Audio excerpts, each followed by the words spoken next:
Hello friend, thank you for joining me for another Tutorial Tuesday. Today we are talking about frog pose, which targets all of the major muscles and tendons of the hip joint. So it can be deemed a more intermediate pose, but today we will be going through trying to find what feels the best for your body. So we will be talking about different modifications we can take in our practice, different variations, how to properly set ourselves up for this pose, get in and out without causing ourselves injury in the future, and just trying to learn a little bit more so that we feel the best and confident in our practice and we don't end up hurting ourselves. So we will get into this pose in a minute, but first we will go over a few of the benefits. It stretches the hips, groins, inner thighs, core, chest, and shoulders. If we take this pose in a yin class, that means that we will be holding the posture for up to a few minutes, and we will be targeting the deeper connective tissue. So we'll be releasing fascia and really opening up. So the longer we sit in this pose, the more we strengthen these muscles as well. They open up, they feel a little bit more safe and secure. We find strength as well as stretch. This is a very active posture in our core. We are connected the whole time. It's not a passive pose. As we deal a lot with the ankles and the knees and the hips, the range of motion of our joints are improved over time.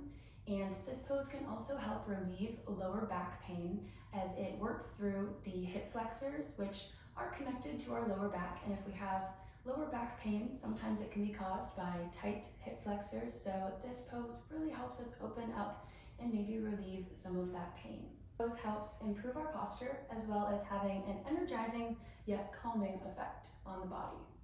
So dealing with the lower body, the muscles that are opened, we energize the body as well as calm the mind.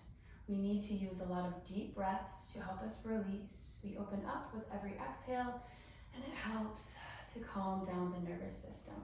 This posture seated down here, we deal with the root chakra, the Muladhara chakra at the base of the spine, and the solar plexus chakra. So this pose will bring about feelings of stability, security, motivation, self-power. It's also a very grounding pose as we are close to the earth. We are really utilizing the mat. So this can release some emotions as well as being a deep hip opening posture. We know that we store some emotions in the hips. So if we are in this posture and we feel things coming up for us, emotions, feelings, fears, we hold space here for ourselves and we allow ourselves to really release and feel. That is what this pose is all about. It can also help improve your sex life by stimulating and strengthening the pelvic floor muscles and opening and loosening the inner hip adductors, which is your inner thighs. We want to completely avoid this pose if we have any injuries or pain in the inner hips, the knees, the groin, the lower back. We also want to avoid this pose if we have had any surgeries in the past or are recovering from any surgeries in the abdomen, the core, the chest, the inner groins, the knees, ankles, shoulders, or spine. Because this pose deals so much with the joints and places so much pressure on the knees, anyone with arthritis and seniors should avoid this pose, and pregnant women as well, as it deals with the pelvic floor and might shift our hormones. So stay away as well. If we are in this posture and we feel any sensations of shooting pain or major discomfort, we slowly ease out of it and we can rest in another pose that is similar. All right, so let's get to it. We can check out the alignment. We begin in tabletop pose. First, making sure our wrists are underneath the shoulders and our knees are underneath the hips. We begin here. And when we feel comfortable, we want to already connect to the core. So taking the navel into the spine, slightly tucking the pelvis under. We want to think of tucking the pelvis under instead of sending the hips up, because we don't want this arch of the back. We want to keep a nice, strong core as we slowly walk the knees out. Just finding what feels good. We move slow. And we turn the feet to the side. We flex both feet. Take a peek back now at this point, and we want our heel in line with our knee, feet pointed out as we slowly keep sinking down. Remember to connect to the core. We're already decently flexible in our inner groins. Maybe we can go a little bit further and we can go down onto the elbows. So if we're here, we want to really press through the hands and the forearms. We want to have a nice lifted chest, nice long spine, gazing right in front, a few inches in front of the hands. Beautiful. So we're really grounding down through the inner arches and the ankles of the feet. If we're comfortable here, we can extend and slowly reach the hands out, lying the chest down on the mat. So we want the, move my microphone. So we want the chest lying down, our chin rests on the mat as we reach the fingertips out. We're really grounding down through the hands, still keeping that slight pelvic tilt. Using your breath, releasing open with every exhale. If that does not work for you, don't fear. We have some modifications that we can use to make this more comfortable for yourself. First off, we can place blocks underneath our elbows to help us reach closer to the floor if we're in between, all the way up and on our elbows. We can place a blanket or a bolster underneath our chest to help us sink down a little bit more.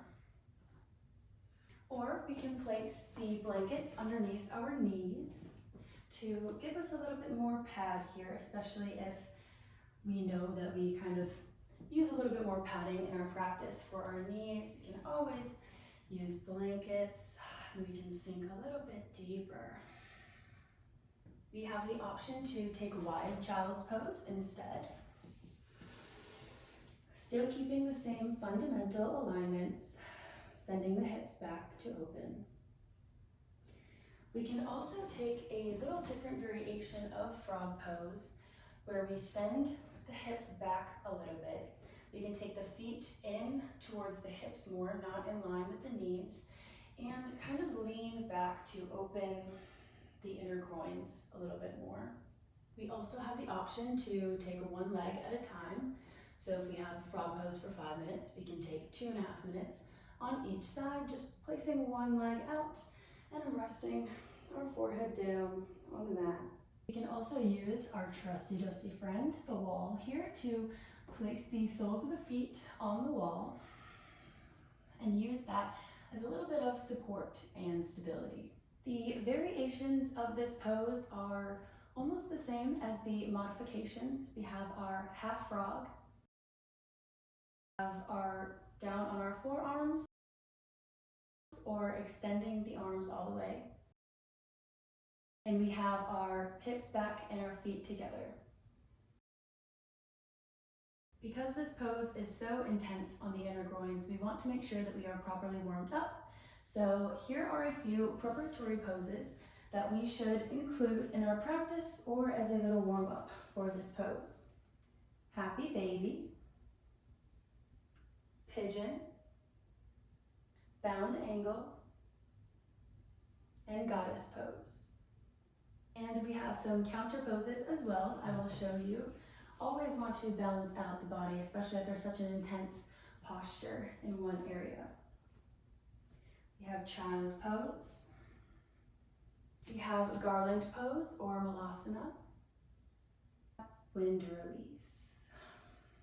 And I would recommend a few different kinds of counter poses because it does target so many muscles and areas that we may need a few poses to balance out our bodies. Thank you for joining me on this week's tutorial. I hope we were able to find something that maybe made this pose feel more comfortable for you, and I hope to see you for next week's tutorial.